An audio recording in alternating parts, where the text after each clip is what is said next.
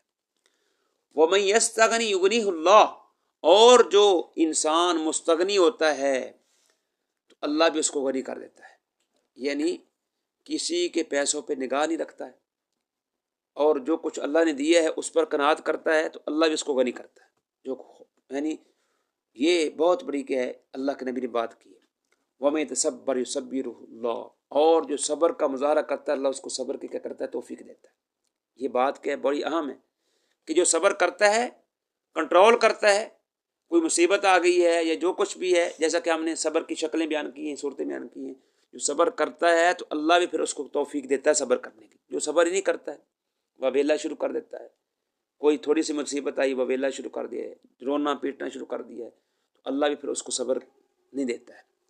وما اوتی احد عطاء، نہیں بھی کوئی بھی شخص کیا ہے، کوئی بھی کیا ہے عطیہ نہیں دیا گیا، خیر اوسع من صبری، جو صبر سے بہتر اور وسیع ہو۔ کیا مطلب ہے؟ صبر بہترین تحفہ ہے، یعنی لوگوں کو، انسانوں کو دنیا کے اندر بہت سارے تحفے ملے لیکن ان میں بہترین تحفہ کیا؟ صبر کا ہے۔ اگر کسی انسان کو صبر مل گیا ہے تو گویا کہ ان کو خیر مل گئی ہے، اس کو کیا بہترین تحفہ مل گیا ہے۔ تو بہرحال یہ حدیث یہ واضح کرتی ہے، ایک تو رسول کریم بڑے سخی تھے، آپ علیہ السلام کے پاس جو کچھ ہوتا آپ ان کو دے دیا کرتے تھے، جو مانگتا تھا آپ عطا کر دیا کرتے تھے۔ دوسرا یہ معلوم ہوا اس حدیث سے کہ رسول کریم علیہ السلام کے اس فرمان کے مطابق جو بندہ مانگنے سے بچ جاتا ہے اللہ اس کو پھر کیا ہے، اس کو بچا لیتا ہے، مانگنے سے بچا لیتا ہے۔ اس لیے بہتر ہے کہ لوگوں سے نہ مانگیں، اللہ سے مانگیں، جب بھی مانگیں اللہ سے مانگنا چاہیے۔ لوگوں سے مانگیں گے دے دیں گے، بار بار مانگیں گے، آپ کی کیا ہے جو ایگو ہے وہ اناج وہ اس میں حرج ہوگی اور آپ ان کے سامنے کے ذلیل ہوں گے۔ تو بہتر ہے کس سے مانگیں؟ اللہ سے مانگیں، اللہ عز و جل کیا کرے گا، پھر خود ہی اس کو بچا لے گا۔ تیسرا یہ معلوم ہوا کہ جو لوگوں کے جیبوں پہ نگاہ نہیں رکھتا ہے، مستغنی ہوتا ہے تو اللہ اس کو غنی کرتا ہے، دل کا غنی کر دیتا ہے۔ اس لیے یہ بھی بہت بڑی اہم بات ہے کہ انسان کو حرص نہیں کرنا چاہیے، لالچ نہ کرے، قناعت پسندی سیکھے اور لوگوں کی جیبوں پہ وہ نگاہ نہ رکھے بلکہ اللہ سے مانگنا شروع کرے تو اللہ اس کو غنی کرے گا۔ چوتھا معلوم ہوا کہ جو انسان صبر کرتا ہے اللہ اس کو صبر کے کیا کرتا ہے، توفیق دیتا ہے۔ یہی کیا ہے آپ کو سمجھایا جا رہا ہے کہ ایک انسان وہ صبر کرے گا اللہ اس کو صبر کی تلقین